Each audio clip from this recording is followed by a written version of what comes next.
मैं बस इतना ही कहूंगी, इस सब में राघव का कम, कीर्ति का नुकसान ज्यादा है। और आपका भी, क्योंकि जो कुछ भी कीर्ति का हो जाएगा वो आपका भी तो हो जाएगा ना आंटी जी।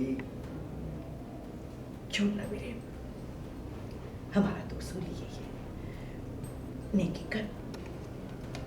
बड़ा चला था दीदू की जिंदगी संभालने। आज तेरी वजह से सबके सामने कीर्ति की मम्मी ने उसे थप्पड़ मार दिया। तो क्या कर दिया मैंने ये? मेरी माँ को इधर बुला के आपका मन नहीं खराब, तो आपने राघव जी को मेरी माँ की नजरों में बुरा दिखाने के लिए सीधा राघव जी को मिलवा दिया। और ये ना मुझे अब समझ आया कि तमाशे ना तो रीत कर रहे हैं और ना ही राघव जी कर रहे हैं। ये सब कुछ आप कर रहे हैं ध्रुव, क्योंकि आप अपने स्वार्थ पे इतना अंधा हो गए हैं कि आपको समझ नहीं आ रहा है। ये सब करने की वजह से ना आपकी दीदू सबसे ज्यादा सफर कर रही है। आप चाहे कुछ भी कर लेना ध्रुव, मैं आपसे शादी बिल्कुल भी नहीं करूंगी। सीरियल जाने अनजाने में आया बड़ा ट्विस्ट, जहां गलतफहमियों, भावनाओं और रिश्तों के बीच चल रहा ड्रामा अब और भी गहराता जा रहा है। सबसे पहले कीर्ति की बुआ श्रद्धा को ताने मारती दिखती हैं कि तुम्हारे बेटे ने हमारे साथ जो खेल खेला है वो सही नहीं है। लेकिन श्रद्धा तुरंत सफाई देती हैं कि राघव सिर्फ कीर्ति से ही शादी करेगा और किसी को गलतफहमी न हो।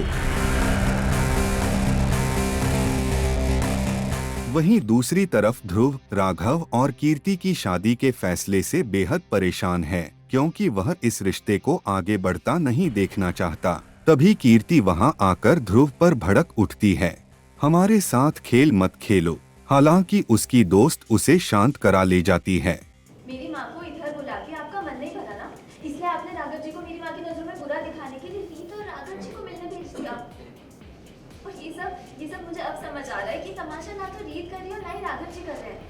ये सब कुछ आप कर रहे हैं ध्रुव, क्योंकि आप अपने स्वार्थ पे इतना अंधा हो गए हैं कि आपको समझ नहीं आ रहा है। ये सब करने की वजह से ना आपकी दीदू सबसे ज्यादा सफर कर रही है।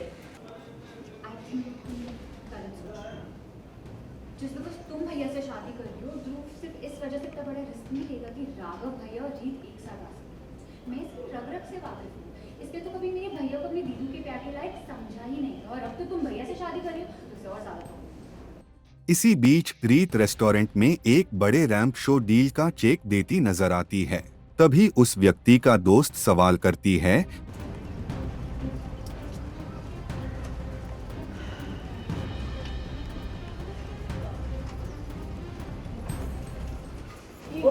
ये तो ठीक थी ना, ये यहाँ क्या करेगी?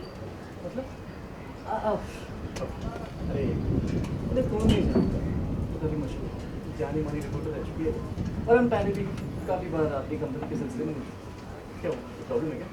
आप पहले ये बताइए वो आपसे क्या बात कर रही है और क्यों आई थी वो यहाँ पे? आप उसे कैसे जानते हैं? मेरे बारे में कुछ बताया तो नहीं ना? कि वह उससे मिलने क्यों आई थी। वह बताता है कि रीत सिर्फ पुरानी डील का चेक देने आई थी। उधर घर में राघव बेचैन होकर टहल रहा होता है। कीर्ति की बुआ उससे माफी मांगती हैं, यह मानते हुए कि उन्होंने उसे गलत समझा। तुम भी सोच रहे होगे कि अचानक मुझे क्या हो गया, है ना? अभी कुछ देर पहले ही तो मैं अपनी बेटी की शादी तुमसे करने के लिए मना कर रही थी और अचानक। बेटा क्या करूं, मुझसे ना इंसान को पहचानने में हमेशा गलती हो जाती है। लेकिन कीर्ति हमेशा से तुम्हारे बारे में सही थी। अगर तुम्हारे मन में जरा सा भी मैल होता ना या कोई भरम होता ना बेटा, तो उस दिन जब रीत ने कहा था कि वो इस घर से चली जाएगी तो तुम उसे जाने से रोकते, लेकिन तुमने कुछ नहीं कहा। तभी श्रद्धा भी आती है और राघव का पक्ष लेती है। घर में मिठाइयाँ बांटी जाती हैं, सब खुश दिखाई देते हैं, लेकिन राघव अंदर से टूटा हुआ है। मैंने तो आपसे पहले ही कहा था, मेरा राघव बड़ा दिलदार है, बड़ी आसानी से सबको माफ कर देता है, अपने दिल में किसी के लिए मैल नहीं रखता। और राघव की तरफ से तो पहले ही हाँ थी, आपके आशीर्वाद का इंतजार कर रहा था, तो वो भी मिल गया।